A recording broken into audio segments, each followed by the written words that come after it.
ఇంక జనాలు ఇంకా రాలేదు బయటకు జనాలు లేదు కానీ వెహికల్ మాత్రమే తిరుగుతుంది అంతే. ఇక జనాలు ఇట్లా చెప్పడం తిరగడానికి స్టార్ట్ చేయలేదు కదా. స్టార్ట్ చేస్తే మనకు స్పందన తెలుస్తుంది. అంతే. అది మీ దగ్గరకు వచ్చే జనాలు ఏం చెప్తున్నారు మీకు? మాకు కొంతమంది కాంగ్రెస్ అంటున్నారు, కొంతమంది బీజేపీకి వేద్దాం అనుకుంటున్నారు ఈసారి అంటున్నారు. ఎట్లా? మీరేమనుకుంటారు? ఎవరికి వేసే అవకాశం ఉందనుకుంటారు? ఎవరికి వేస్తారు? బీజేపీ గెలుస్తుంది. ఆ? బీజేపీ గెలుస్తుంది. శివంపేటలో బీజేపీ ఉంది. శివంపేటలో కాదన్నా మోడీ గెలుస్తుంది అంటున్నా. మోడీకి వెళ్తారా? శివంపేటలో గెలిస్తే మోడీ గెలుస్తారా?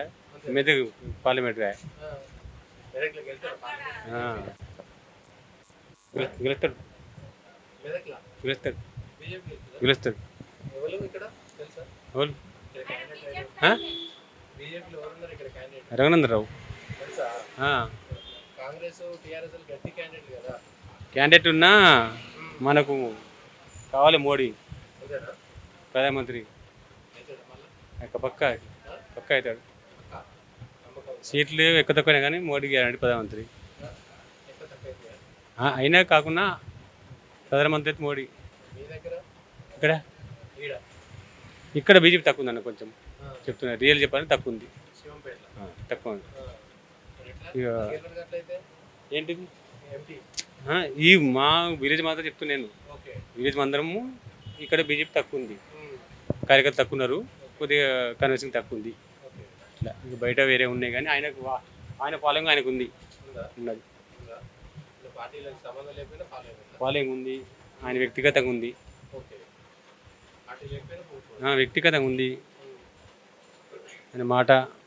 అది రోజులు పడితే ఎక్కువ పడితే ఎవరు కోట్లు పడితే ఇప్పుడు పడాలి. మనకు రవణంతకు ఓట్లు పడాలి ఖచ్చితంగా. పడాలి. పడాలి. ఇప్పుడు నీలం మధు కొత్తగా, వెంకటరామరెడ్డి వెంకట్రావు ఆయన కొత్తగానే. ఈయన 2 సార్లు ఇంతకుముందు చేసిండు, ఎమ్మెల్యే చేసిండు, ఓడిపోయిండు. మళ్ళీ జనాల్లో ఉన్నాడు. మాట ఆయన మాటకే వేయాలి ఓట్లు. పక్క అడగడము ప్రజల గురించి పోరాడడం అడగడం అలా అంటున్నాను నేను. చేస్తారు ఆయన చేస్తారు. వాళ్ళు చేస్తారు, వీళ్ళు చేస్తారు. కానీ మాకు నమ్మకం ఆయన అట్లా నమ్మకం ఉంది. మోడీ గెలిస్తే పక్క అనుకోవచ్చు. వాళ్ళు ఇష్టం వాళ్ళది కానీ అనుకోవచ్చు. ఒకవేళ రఘునందన్ ఓడిపోయినా పైన మాత్రం మోడీ గ్యారంటీ. సీట్లు ఎక్కువ తక్కువైనా కానీ ఆయన్ని